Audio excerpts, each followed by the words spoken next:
नमस्कार, मैं हूं सौरभ चंद केसरी और अपने YouTube चैनल में आपका स्वागत करता हूं। फिर से लेकर के आया हूं आप लोगों के लिए अगला सेट। यह सेट नंबर 12 है और ये 20 सितंबर 2018 के शिफ्ट 3 का क्वेश्चन है। ठीक है, और इस शिफ्ट में जितने भी क्वेश्चन हैं हम लोग देखेंगे। जो क्वेश्चन आपको नया लगता है उसको तुरंत राइट डाउन करिए, रिवीजन भी करिए, क्योंकि एग्ज़ाम एकदम सर पे है। 17 अगस्त से ही एग्ज़ाम स्टार्ट है आप लोगों का। उसी को देखते हुए मैं सोच रहा हूँ जितना हेल्प कर सकता हूँ करूँ। ठीक है, चलिए स्टार्ट करते हैं। पहला ही क्वेश्चन केमिस्ट्री से है कि निम्नलिखित में से कौन सा एक उभयधर्मी ऑक्साइड है। तो ऑप्शन ए सही है। याद रखिएगा, एल्यूमिनियम का ऑक्साइड हो, इसके अलावा जिंक का ऑक्साइड हो और लेड का ऑक्साइड, ये हमेशा उभयधर्मी होते हैं। किसका किसका हमने कहा, एल्यूमिनियम, जिंक का और लेड का। इसके ऑक्साइड आपको दिख जाएं तो इसको क्या कहते हैं, उभयधर्मी। ये अम्लीय एवं क्षारीय दोनों ही माध्यम में क्रिया करती हैं या दोनों से ही क्रिया करते हैं। ठीक है ना। नेक्स्ट क्वेश्चन है हम लोगों का, सबसे व्यापक रूप से स्वीकृत सिद्धांतों में से एक के अनुसार पृथ्वी पर जीवन की उत्पत्ति से पहले पृथ्वी के वायुमंडल में किसका मिश्रण शामिल था। तो यहाँ पर ऑप्शन हम लोग अच्छे से देख लेते हैं। ओजोन, मेथेन, ऑक्सीजन तथा जलवाष्प। देखिए, पृथ्वी पर जीवन की उत्पत्ति से पहले तो कभी भी ऑक्सीजन नहीं हो सकता है। ठीक है, यहाँ पर देखिए H2S, मेथेन और अमोनिया। यहाँ पर S सल्फर नहीं था, अतः यह भी आंसर गलत है। मैं उसका थोड़ा सा एक्सप्लेन कर दूंगा आपको। यहाँ पर क्या है, ऑक्सीजन, अमोनिया, ऑक्सीजन नहीं था, यहाँ पर ऑक्सीजन होने से ही समाप्त हो जा रहा है। ठीक है ना। यहाँ पर देखिए हाइड्रोजन, CO2, अमोनिया तथा मेथेन, यही ऑप्शन क्या है आपका सही है। जहाँ पर जो भी स्वीकृत किया गया सिद्धांत, प्रारंभ में जब जीवन की उत्पत्ति हुई तो वास्तव में उस समय क्या हुआ, उससे पहले धरती में अचानक से विस्फोट हुआ तो उससे जो भी धूल कण निकले उनमें तत्व थे। तो जब जीवन की उत्पत्ति हो रही थी तो कुल मिलाकर ये 3 ही तत्व महत्वपूर्ण थे। इन्हीं तत्वों से जीवन की उत्पत्ति हुई है, हाइड्रोजन, कार्बन और नाइट्रोजन। इन्हीं तत्वों से क्या बना, इन्हीं तत्वों से अमीनो अम्ल बना। और यही अमीनो अम्ल किसका एकलक होता है, तो प्रोटीन का। अर्थात अमीनो अम्ल का बहुलक ही प्रोटीन कहलाता है। और आपको पता ही होगा कि किसी भी जीव का शरीर का निर्माण प्रोटीन से ही हुआ है। आप में भी प्रोटीन पाया जाता है, पौधों में भी प्रोटीन पाया जाता है। जैसे कि दाल वगैरह आप खाते हैं तो प्रोटीन मिलता है, तो प्रोटीन से ही बना हुआ है। जैसे ही पहला जो जीव उत्पन्न हुआ समुद्र में, उसको हम लोग नील हरित शैवाल के रूप में जानते हैं, साइनोबैक्टीरिया के रूप में जानते हैं। वो सूर्य के प्रकाश को पाते ही क्या करता है कि ऑक्सीजन देता है, तब पहली बार ऑक्सीजन आता है। तो ऑक्सीजन आएगा कब, सूर्य के प्रकाश से फोटोसिंथेसिस करता है तो कार्बन डाइऑक्साइड के उपस्थिति में ही करता है। अतः यहाँ पर हाइड्रोजन, अमोनिया और मीथेन के अलावा देखिए कार्बन हाइड्रोजन से क्या बन जाएगा, मीथेन भी बनेगा।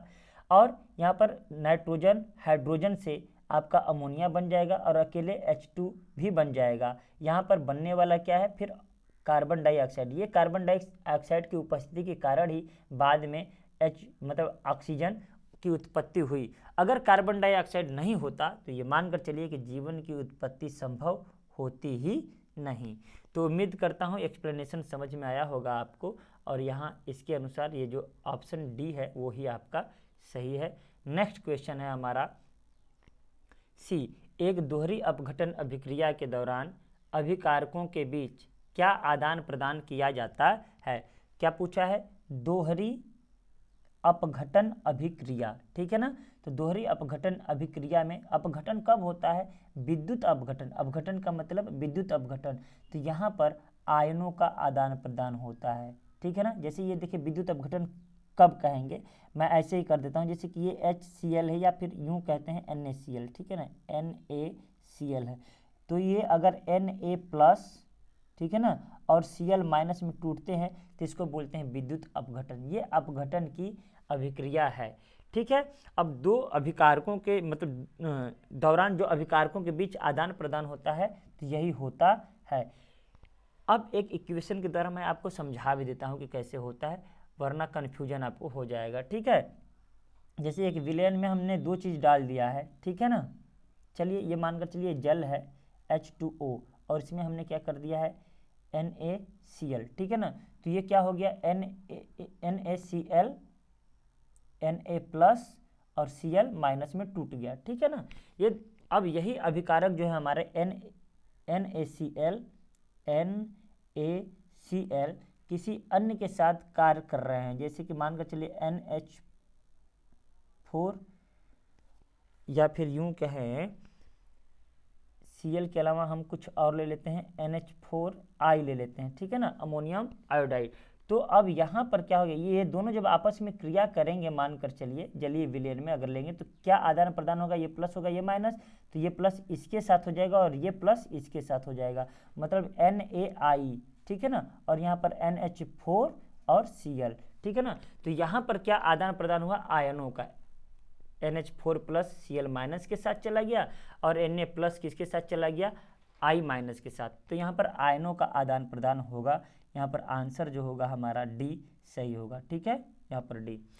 1 किलोवाट किसके बराबर होता है, कई बार पढ़ चुके हैं हम लोग, ये रिपीटेड क्वेश्चन कई बार पूछ रहा है, आपको पता ही होगा, रटा रटाया क्वेश्चन 3.6 × 10⁻6 जूल। अब कहेंगे कि कैसे हुआ, तो 1 किलोवाट बराबर 1000 वाट, आप ये कर लीजिएगा, घंटा 3600 सेकेंड कर लीजिएगा। क्यों, क्योंकि 1 किलोवाट घंटा जो होता है वो एक यूनिट होता है, जबकि हम लोग किस में करते हैं, वाट सेकेंड में करते हैं, ठीक है ना। वाट सेकेंड का मतलब जूल।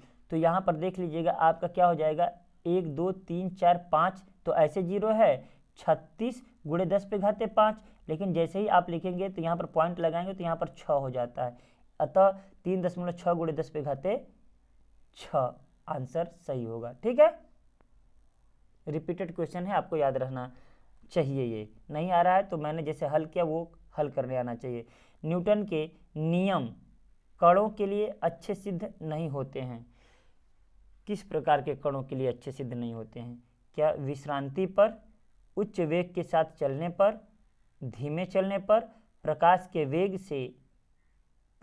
वेग के साथ तुलनीय वेग की गति करने पर। विश्रांति क्या होता है, कुछ ऐसे ऑप्शन आ जाते हैं कि समझ नहीं आता है, ठीक है ना, ये नहीं समझ में आया, ये सही है कि गलत नहीं पता, लेकिन समझ नहीं आया। लेकिन उच्च वेग के साथ चलने पर ये ऑप्शन हो नहीं सकता, धीमे चलने पर यह ऑप्शन हो नहीं सकता। न्यूटन के गति के कणों, न्यूटन के जो नियम है वो कणों के लिए अच्छे सिद्ध नहीं होते हैं, इस पर बात कर रहा है।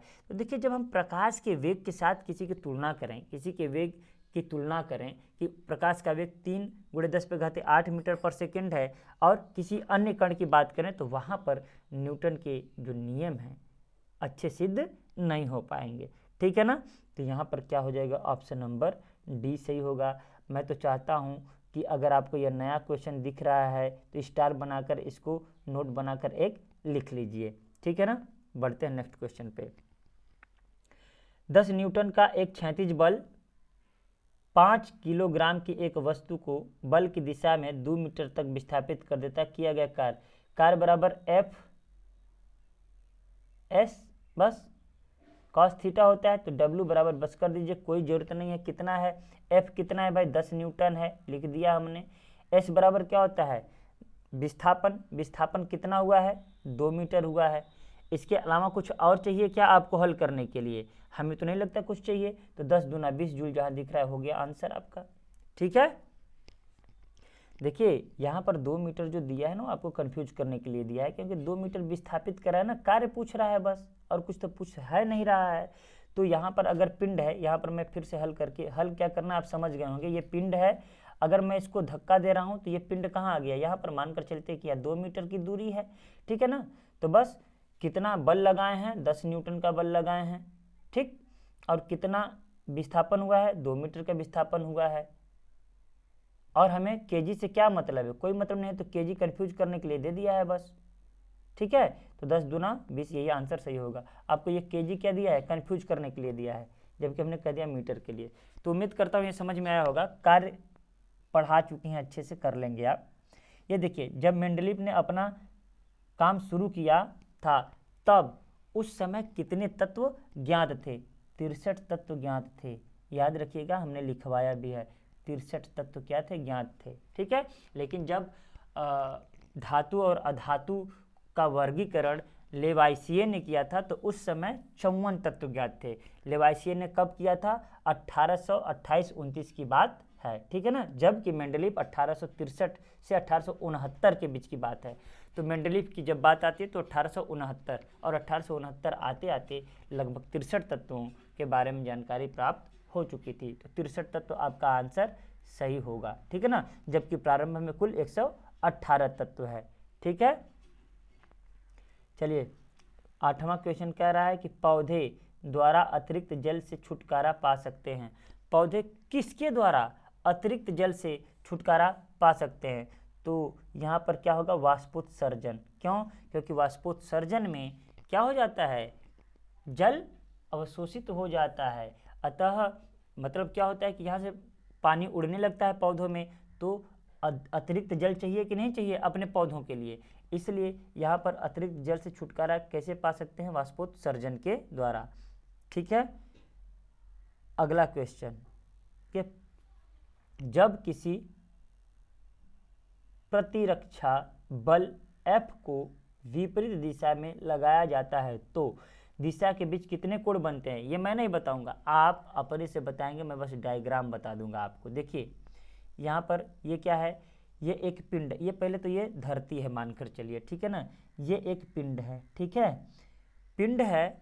अगर ये पिंड इधर की गति हो रही है, ध्यान से सुनिएगा, या बॉल ही है।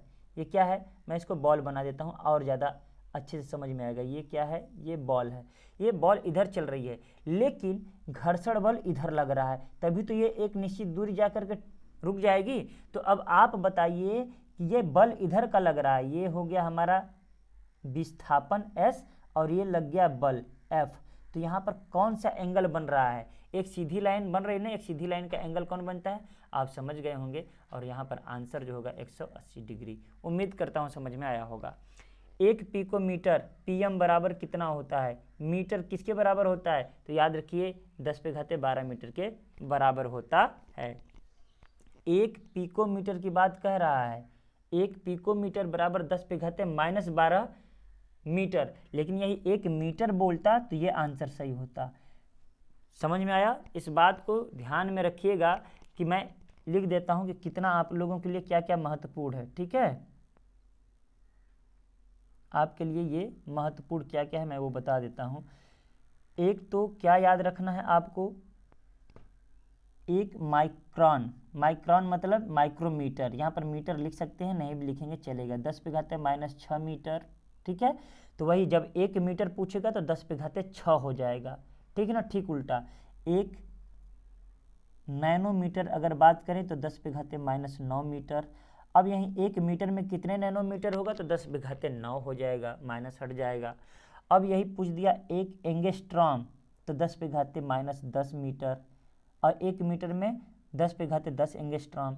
अब देखिए 1 पिकोमीटर आपको याद रखना है तो 10⁻12 मीटर। इतने से बाहर नहीं जाएगा। ठीक है ना। फर्मी मीटर एक होता है FM, अगर हम बात करें 1 FM फर्मी मीटर तो 10⁻15 मीटर। ठीक है। इतना आपको याद रखना है। राइट डाउन करना चाहें तो आप राइट डाउन कर सकते हैं। ठीक है। ये देख लीजिए। ठीक। बढ़ते हैं हम लोग नेक्स्ट क्वेश्चन की तरफ। नेक्स्ट क्वेश्चन भी क्या है हमारा? न्यूमेरिकल से ही है। खूब सारा न्यूमेरिकल पूछा है। एक 800 किग्रा की कार 900 किमी प्रति घंटा की चाल से चल रही है।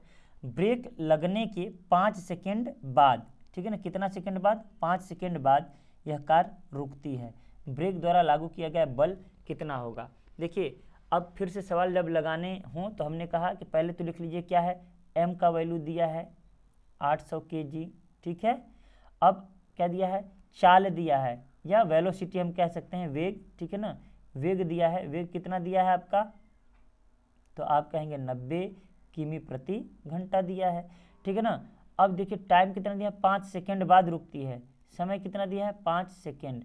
अब इससे पूछ क्या रहा है कि जो ब्रेक द्वारा बल लगाया गया है वो कितना लागू हुआ है। तो देखिए बल का सूत्र क्या आपने पढ़ा है?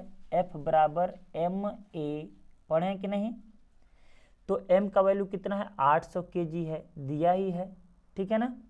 इसके अलावा और क्या दिया है आपके पास 90 किमी प्रति घंटा, ठीक है ना। और यहाँ समय कितना दिया है 5 सेकेंड। मैथ बखूबी पढ़े हैं, या तो इसको घंटे में बदल दीजिए या तो इसको मीटर पर सेकेंड में बदल दीजिए।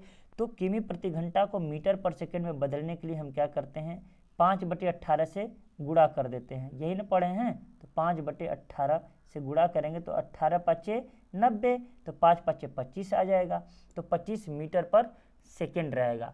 समझ में आया। तो हमने क्या कर दिया, देखिए त्वरण कर कैसे निकालना है ऐसे बता दूंगा तो आपको हमें लगता है समझ में नहीं आएगा।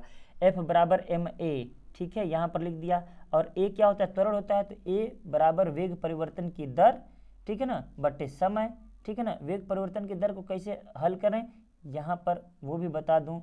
वेग परिवर्तन की दर प्रारंभ में कितना था और इस समय कितना है, ठीक है ना, b माइनस यू बटे टी। तो प्रारंभ में कार की चाल, जैसे कि ये कार है, ठीक है, ये आपके पास कार है।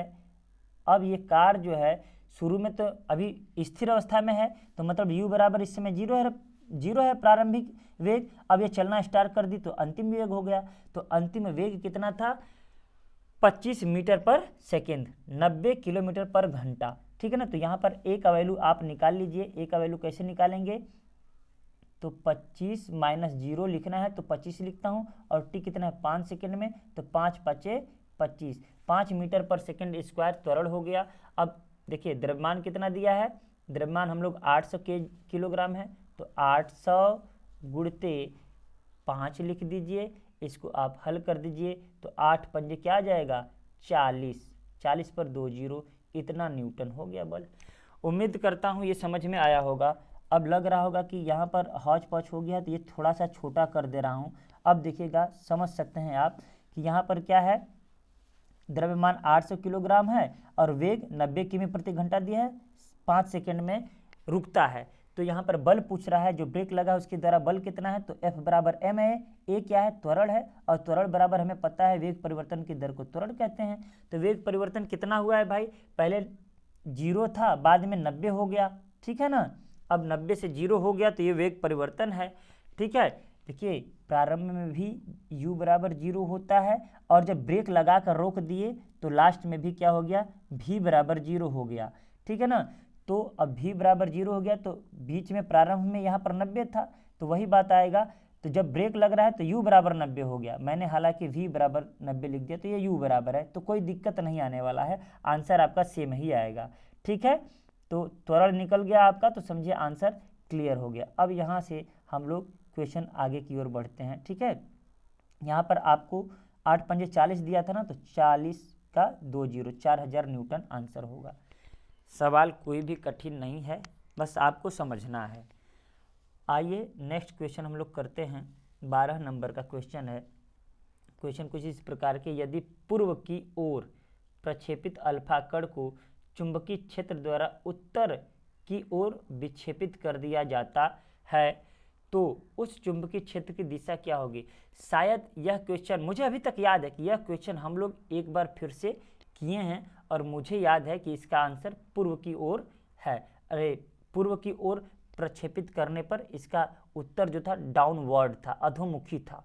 देखते हैं ऑप्शन कहाँ है, इसका नेक्स्ट पर ऑप्शन है लगता है, यहाँ पर देखिए अधोमुखी दिया है ना। हमको याद है पिछले, मतलब चाहे जिस सेट में करा है, लेकिन ये क्वेश्चन याद है। अधोमुखी मतलब डाउनवर्ड, नीचे की ओर, ठीक है ना। तीसरा क्वेश्चन क्या कर रहा है, देखिए फिर से क्वेश्चन आप पढ़ लीजिएगा। यदि पूर्व की ओर प्रक्षेपित अल्फा कण को चुंबकीय क्षेत्र द्वारा उत्तर की ओर विक्षेपित कर दिया जाता है तो चुंबकीय क्षेत्र की दिशा क्या होगी। तो जब उत्तर की ओर कर रहा है तो चुंबकीय क्षेत्र क्या होना चाहिए, अधोमुखी। ये याद कर लीजिएगा, लिख लीजिएगा, ठीक है ना। 13 नंबर, किसी ऑब्जेक्ट का नियत है और स्थान बदलने पर नहीं बदलता है तो द्रव्यमान। द्रव्यमान सदैव क्या होता है, नियत होता है, जबकि भार परिवर्तनीय होता है। गति और वेग दोनों एक ही, ये भी परिवर्तनीय होते हैं। आप 1 किलो की वस्तु चंद्रमा पर ले जाएंगे तो भी 1 ही किलो का होगा, और मंगल ग्रह पर ले जाएंगे तो भी 1 ही किलो का होगा। तो याद रखिएगा यहाँ पर द्रव्यमान आंसर सही होगा, ठीक है ना। ये सब मोहमाया है। ठीक, नेक्स्ट, फूल के नर प्रजनन भागों को क्या कहा जाता है? देखिए, फूल के नर प्रजनन भाग को पुकेसर कहा जाता है। याद किस रखें, पू से पुकेसर और पू से पुरुष। पू से क्या होता है, पुरुष, जबकि स्त्री केसर जब आ जाएगा तो आप समझ जाइएगा कि वो क्या कह रहा है, कि स्त्री प्रजनन के भाग की बात कर रहा है।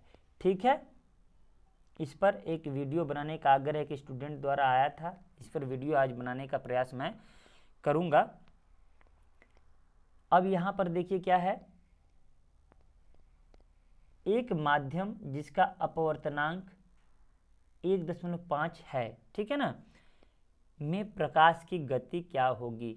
तो प्रकाश का जो अपवर्तन है, इस पार्ट से यह पहला क्वेश्चन अभी इतने सेट से आया है और हम लोग इसको हल करेंगे तभी पता कर पाएंगे कि वास्तव में कितना है। तो देखिए, पूछ रहा है कि एक माध्यम जिसका अपवर्तनांक या अपवर्तन सूचकांक 1.5 है, ठीक है ना, तो प्रकाश में गति क्या होगी? तो यहाँ पर देखिए प्रकाश, अब यहाँ पर हमें प्रकाश में गति निकालना है तो निरपेक्ष अपवर्तनांक निकालते हैं। इस स्थिति में क्या निकालते हैं? निरपेक्ष अपवर्तनांक।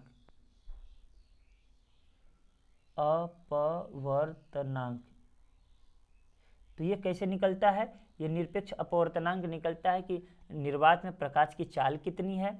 तो मैं ये लिख देता हूँ, प्रकाश की चाल, ठीक है ना, प्रकाश की चाल कितनी होती है, बस बटे हमारे माध्यम में प्रकाश की चाल कितनी है, ठीक है ना। माध्यम में, जो माध्यम में है, माध्यम में प्रकाश की चाल, कितना प्रकाश की चाल दिया है, तो आप जानते ही हैं यहाँ पर प्रकाश की चाल हम लोग पढ़े 3 × 10⁸ मीटर पर सेकेंड होता है, जबकि अभी माध्यम में 1.5 दिया था। अब इसको हल करेंगे तो 1.5 दूनी 3, ठीक है ना, तो 2 × 10⁸ मीटर पर सेकेंड होगा। तो यहाँ पर ऑप्शन दिया है क्या, तो 2 दिया है, यहाँ पर बिल्कुल ऑप्शन दिया है डी सही होगा। ठीक है, देखिए क्या कर रहा है, एक माध्यम जिसका अपवर्तनांक या अपवर्तन सूचकांक 1.5 दिया है, प्रकाश की गति कितनी है, तो निर्वात में प्रकाश की गति जो होती है 3.0 मतलब 3 × 10⁸ होती है। लेकिन भाई एक माध्यम में चल रहा है ना, वो माध्यम शीशा हो सकता है, वो माध्यम पानी हो सकता है, तो उस माध्यम में जो अपवर्तनांक है वो 1.5 दिया है। तो बस निरपेक्ष गति निकालनी होती है, निरपेक्ष अपवर्तनांक निकालना होता है, अतः इसकी गति क्या होगी, 2 × 10⁸ मीटर पर सेकेंड होगा। चैप्टर को अच्छे से पढ़ लीजिएगा थियरी, ठीक है ना। प्रकाश, मैंने हालांकि इसकी वीडियो नहीं बनाया है, किसी दूसरे यूट्यूब चैनल से देख लीजिएगा, बहुत सारे यूट्यूबर हैं। नहीं समझ में आएगा, आप कक्षा 10 की NCERT पढ़िए, सब समझ में आ जाएगा। फिर भी नहीं समझ में आया तो एग्ज़ाम से 5 दिन पहले तुरंत मैसेज कर दीजिएगा, मैं उस पर वीडियो बना दूंगा। जितना भी हेल्प हो सकता है मुझसे मैं करने को तैयार हूँ, बस आप पढ़ने को तैयार रहें। आगे का क्वेश्चन क्या कह रहा है, अलग अलग प्रतिध्वनियों को सुनने के लिए ध्वनि के स्रोत से अवरोध की न्यूनतम दूरी होनी चाहिए। एक नहीं, कई बार यह प्रश्न पूछा हुआ है, यहाँ तक कि PCS में भी प्रश्न पूछा हुआ है। ये है 17.2 मीटर। ये देखिए एकदम NCERT के द्वारा दिया गया है 17.2 मीटर। कहीं कहीं जब PCS में दिया था तो 17 मीटर ही बस दिया था, ऑप्शन में 17.2 नहीं दिया था। तो ये आंसर आपको याद रखना है। अगला क्वेश्चन है, निम्न में से कौन सा ऊतक कोशिका विभाजन में सक्षम है? दृढ़ ऊतक या स्थूल कोण ऊतक, मृदु ऊतक या विभज्योतक ऊतक?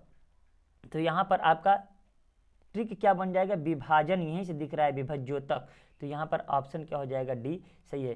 कोशिका विभाजन में विभज्योतक ऊतक भाग लेता है। यहाँ पर विभाजन शब्द दिख रहा है, ये ट्रिक हो गया, आप याद कर सकते हैं। 18 नंबर का क्वेश्चन क्या कह रहा है, निम्नलिखित में से कौन सा प्रोपेनोन में कार्यात्मक समूह है? देखिए प्रोपेनोन, यहाँ पर ओन दिख रहा है, तो जहाँ पर ओन दिखता है वहाँ पर CO होता है और ये कुछ इस प्रकार से डबल बॉन्ड होता है। ओन कहाँ दिख रहा है, एल्कोहल में नहीं दिख रहा है, ये नहीं हो सकता, कीटोन में ओन दिख गया ना, यही ऑप्शन सही है। ठीक है, मैं एक बार फिर से आप लोगों को यह बता देता हूँ कि एल्कोहल का क्या होता है, तो OH होता है, ठीक है ना। इसमें ऑल जोड़ते हैं, इसमें क्या जोड़ते हैं, ऑल, याद रखिएगा ये ऑल जोड़ते हैं, ठीक है ना। ये एल्डिहाइड में CHO होता है, इसमें अल जोड़ते हैं, क्या जोड़ते हैं, अल, मेथेनल, प्रोपेनल, इसमें एथेनॉल, प्रोपेनॉल, एथिल एल्कोहल ऐसे बोलते हैं, हॉल, ठीक है ना। कार्बोक्सिलिक एसिड का क्या होता है, COOH होता है,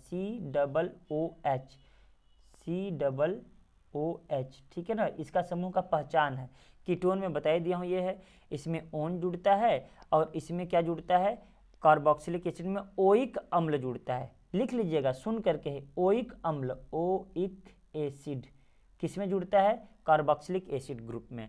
नेक्स्ट क्वेश्चन पर चलते हैं। मरुस्थलीय पौधे में उपचर्म एपिडर्मिस पर एक मोटी कोमल बाहरी परत होती है जिसे कहते हैं, तो क्या कहते हैं, लिग्निन, सेल्यूलोज, कैटीन, क्यूटीन बोलते हैं। यार यहाँ पर कटीन लिख दिया है, क्या बताया जाए, वसा, यहाँ पर ऑप्शन सी सही है, ठीक है ना, क्यूटीन तो कटीन बोल दिया।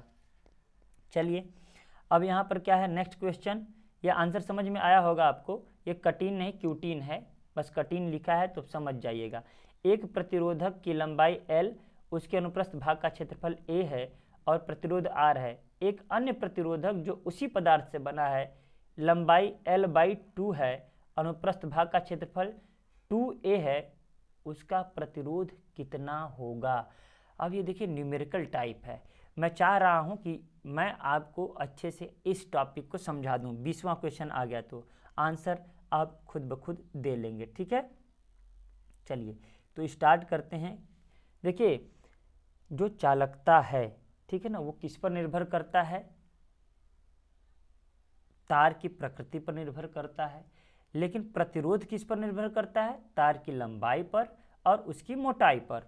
तो यहाँ पर अगर मैं R का बात करूँ तो R किसके प्रोपोर्शनल होता है, L के, मतलब जितना लंबा तार होगा समझ लीजिए उसका प्रतिरोध भी उतना अधिक होगा। और किस पर निर्भर करता है, अनुप्रस्थ काट के क्षेत्रफल के व्युत्क्रमानुपाती, मतलब व्युत्क्रमानुपाती का मतलब अगर मोटाई, ये अनुप्रस्थ काट का क्षेत्रफल मतलब ये काट दिए तो इसका क्षेत्रफल कितना है इस भाग का, उसी को बोलते हैं अनुप्रस्थ काट का क्षेत्रफल, तो मोटाई के व्युत्क्रमानुपाती होता है। तो अगर तार बहुत दूर तक जा रहा है तो इसकी लंबाई बहुत बढ़ जाएगी, लंबाई बढ़ेगी तो प्रतिरोध बढ़ेगा, प्रतिरोध बढ़ेगी तो उष्मा बढ़ेगी, उष्मा बढ़ जाएगी तो गर्म होकर के तार बीच में टूट जाएगा। आप कहीं कहीं देखते ही भी होंगे शहरों में, गाँवों में। अगर हमें प्रतिरोध को घटाना है तो इसको बढ़ाना पड़ेगा, मतलब हम क्या करते हैं, बहुत दूर तक अगर तार ले जाना है, इलेक्ट्रिसिटी ले जाना है तो हम मोटा तार लगाते हैं, तार की मोटाई को बढ़ा देते हैं। अब यहाँ पर क्या कह रहा था, थोड़ा सा देख लेते हैं, इतना तो समझ में आया है ना। अब यहाँ पर कह रहा था कि लंबाई आधा कर दिया जाए और क्षेत्रफल दुगना कर दिया जाए तो प्रतिरोध कितना हो जाएगा। अब यहाँ पर देख लीजिएगा कि लंबाई को आधा अगर कर दें तो लंबाई आधा करेंगे तो प्रतिरोध भी घट जाएगा, समझ में आ रहा है कि नहीं। देखिए अगर ये घटेगा तो ये भी घटेगा, ये भी आधा हो गया, एक समझ गए। अगर इसको हम बढ़ा दिए तो ये क्या हो जाएगा, बहुत ज़्यादा घटेगा, बात समझ में आ रहा है कि नहीं। ये अगर आधा करिए तो दुगना घट जाएगा। तो अब यहाँ पर पूछ रहा है कि इसका आंसर क्या होगा, तो चलिए इसको हल कर देते हैं, ठीक है ना, इसको हम हल कर देते हैं छोटा करके थोड़ा सा। यहाँ पर R इज इक्वल टू क्या होगा, R प्रोपोर्शनल, पहले तो L/A हुआ है पहले समीकरण से, ठीक है ना। अब हम क्या कह रहे हैं, इसको आधा कर रहे हैं। अब इसी को देखिए अगले में मैं क्या कर रहा हूँ, R इज प्रोपोर्शनल L को क्या करना है भाई, आधा कर रहा हूँ, ठीक है ना, टोटल का बट्टा A को कितना कर रहा हूँ, दुगना कर रहा हूँ, ठीक है ना। अब देखिए यहाँ पर मैं क्या कर दे रहा हूँ, लिख रहा हूँ R प्रोपोर्शनल L/4A। मेरी बात समझ में आई कि नहीं आई, यहाँ पर उम्मीद करता हूँ समझ में आया होगा। अब यहाँ पर ये हम कांस्टेंट कर देते हैं ये, तो देखिए क्या बच गया, मतलब R प्रोपोर्शनल, या इसी को मैं लिख सकता हूँ 1/4 L/A, ठीक है कि नहीं। तो ये 1/4 हो जाएगा। तो यहाँ पर देखिए 1/4 का आंसर दिया होगा तो आंसर सही है, तो 1/4 दिया है, यहाँ पर देखिए 1/4 मतलब R/4 लिख सकते हैं। समझ में आया या नहीं? देखिए हमने कहा कि इसको आधा कर दिया और इसको दुगना कर दिया, तो यहीं पर मैं अगर आपको समझाना चाहूँ तो यहीं पर मैंने लिख दिया इसको 2a, ठीक है ना। तो ये 2 जो है कि इसी पर आ जाएगा ना, नहीं तो आप लोग पढ़े ही होंगे मैथ, तो यहाँ पर al/2 इंटू या डिवाइडेड बाई, यहाँ पर क्या है डिवाइडेड बाई 2a है, तो बटे 1 लिखेंगे, तो ये गुणा जब करेंगे तो ये ऊपर हो जाएगा और ये क्या हो जाएगा नीचे, तो यहीं पर हो जाएगा l/4a। तो l/4a कांस्टेंट है r = इसका मतलब 1/4, इसका मतलब r/4। बहुत बढ़िया क्वेश्चन मुझे लगा ये, आप स्टार बनाकर इसको राइट डाउन कर लीजिएगा, ठीक है ना। आगे देखिए कह रहा है समीकरण 2Cu + O2 = 2CuO का एक उदाहरण। किसका एक उदाहरण है? देखिए अपघटन का उदाहरण नहीं हो सकता, क्यों? क्योंकि अपघटन में टूटता है प्लस और माइनस में। उम्मीद करता हूँ समझ में आया होगा। दोहरी विस्थापन का मतलब होता है इसमें से एक चीज़ निकल जाएगा और इसमें से भी एक चीज़ निकल जाएगा, तो इसमें से कुछ निकल नहीं रहा है बल्कि दोनों में जुड़ गए हैं सब। क्या ऐसा हो रहा है? मैं दोहरी विस्थापन भी बता देता हूँ कि कैसे होगा, ठीक है ना। यहाँ पर दोनों ही जुड़ गए हैं, तो यहाँ पर क्या हो जाएगा संयोजन अभिक्रिया हो जाएगा। विस्थापन कैसे नहीं होगा? क्योंकि कुछ निकल नहीं रहा है। मैं सभी अभिक्रियाओं को आपको क्लियर कर देता हूँ अभी के अभी। देखिए दोहरी विस्थापन क्या है। दोहरी विस्थापन को समझाने के लिए फिर से एक रिएक्शन लेना पड़ेगा मुझे, इक्वेशन। यहाँ पर देखिए क्या है, मानकर चलिए हमारे पास जिंक है, ठीक है, यहाँ पर H2SO4 है। पहले एकहरी विस्थापन बता रहा हूँ, ठीक है ना। तो यहाँ पर देखिए जिंक SO4 हो गया, जिंक सल्फेट प्लस H2, ठीक है ना। तो यहाँ से देखिए H निकल गया है ना, तो इसको बोलते हैं विस्थापन अभिक्रिया। क्या बोलते हैं? विस्थापन, ठीक है, समझ गए। यहाँ पर देखिए एक ही विस्थापित हुआ ना, इसलिए इसे विस्थापन केवल बोला हूँ, एकहरी। दोहरी विस्थापन क्या होगा? अब यहाँ पर दोहरी विस्थापन समझाने के लिए भी एक इक्वेशन ले रहा हूँ मैं।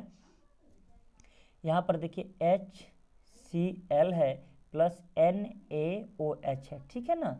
अब यहाँ पर देखिए HCl में H2O बन गया, ये H जो है इससे के साथ जुड़ गया, ठीक है ना, प्लस Na किसके साथ जुड़ गया? NaCl के साथ। तो दोनों अलग अलग जगहों पर विस्थापित हो गए कि नहीं? इसको बोलते हैं दोहरी विस्थापन अभिक्रिया, विस्थापन अभिक्रिया, ठीक है ना। अब देखिए एक क्या दिया था, एक क्या दिया था हमारा अपघटन। अपघटन में मैं बता ही चुका हूँ आप लोगों को, ये क्या है NaCl है, इसको जल में घोल दो, जल में घोलोगे तो किस में टूट जाएगा? Na+ में और Cl- में। इसको बोलते हैं अपघटन, ठीक है ना। यहाँ पर Cl अच्छे से लिख देता हूँ, समझ में आ गया होगा। मुझे ऐसा लगता है कि इसमें कोई डाउट नहीं हुआ होगा। संयोजन में क्या है वो तो एग्जाम्पल दिया ही है, यहाँ पर दिख ही रहा है। संयोजन में क्या है? दोनों आपस में जुड़ गए हैं, इसी को क्या कहते हैं? संयोजन कहते हैं। बात खत्म। देख लीजिए यहाँ पर कॉपर अलग है और ऑक्सीजन अलग है, लेकिन यहाँ दोनों एक हो गए, ठीक है ना।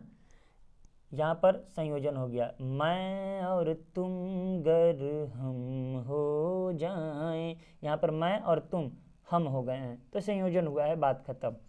अगला क्वेश्चन, उस यौगिक का नाम क्या है जिसे सूत्र Al2SO4 थ्राइस द्वारा व्यक्त किया जाता है? इसे क्या बोलते हैं? देखिए एल्यूमिनियम है और ये सल्फेट है, तो एल्यूमिनियम कहाँ दिख रहा है? ये है, और सल्फेट यहाँ दिख रहा है, तो आंसर सही हो गया, ठीक है ना। कुछ और दिया है, ट्राई डाई किया है तो कन्फ्यूजन हो जाएगा।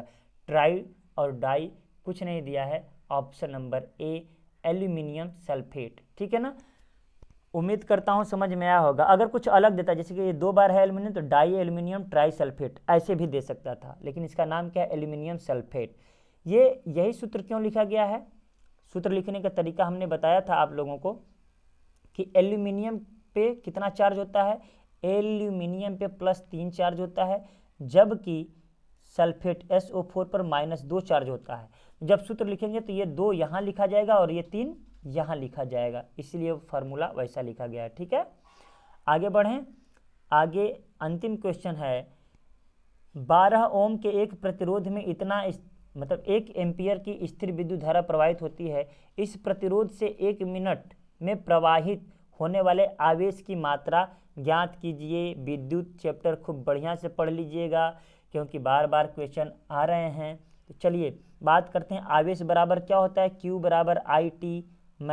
ये मेरे वीडियो में है, अगर मेरे वीडियो को भी देख लेते हैं ना, उतना ही कम है, 1 घंटा 1.5 घंटा का टोटल मिलाकर होगा, उसमें कई क्वेश्चन फंस रहे हैं। तो मैं आपसे गुजारिश करूंगा कि एक बार प्लेलिस्ट में जा करके ज़रूर देखें, ठीक है। RRB NTPC railway group D ऐसे एक प्लेलिस्ट बना है, उसको जा करके आप ज़रूर देखें। Q बराबर IT, देखिए भाई I का वैल्यू दिया है 1, ठीक है ना, Q का वैल्यू दिया ही नहीं है, और T का वैल्यू तो पूछिए नहीं, T का वैल्यू दिया 1 मिनट दिया, 1 मिनट को क्या लिख सकते हैं, 60 सेकेंड लिख सकते हैं या नहीं, आप बताइए। तो बिल्कुल लिख सकते हैं। तो 60 एक कम 60 दिया है ना, ये ओम वाला कंफ्यूजन करने के लिए दे, इसका तो कुछ काम ही नहीं बना, ठीक है ना। तो 60 कूलाम क्या होगा, देखिए Q मतलब आवेश का मात्रक कूलाम होता है, तो 60C आंसर सही हो गया। यहाँ पर 12 ओम के प्रतिरोध का कोई भी मतलब नहीं है। समय दे दिया है 1 मिनट, T बराबर, यहाँ पर T बराबर 1 मिनट मतलब 60 सेकेंड दिया था, और I का वैल्यू 1 एम्पियर दिया था। Q बराबर IT हो गया आंसर। अब देखिए हम लोग पूरा का पूरा 23 क्वेश्चन कर लिए हैं। कहीं डाउट हो तो कमेंट जरूर करिए। मैं तो बार बार कहता हूँ, no like, no share, no subscribe, मत कुछ करिए, मत शेयर करिए भाई। मैं अगर मेहनत नहीं कर रहा हूँ तो, लेकिन मैं कह रहा हूँ कमेंट जरूर करिए, इससे पता चलता है कि कितने लोग पढ़ रहे हैं और मैं कैसा पढ़ा रहा हूँ। तो चलिए मिलते हैं नेक्स्ट वीडियो में, तब तक के लिए नमस्कार।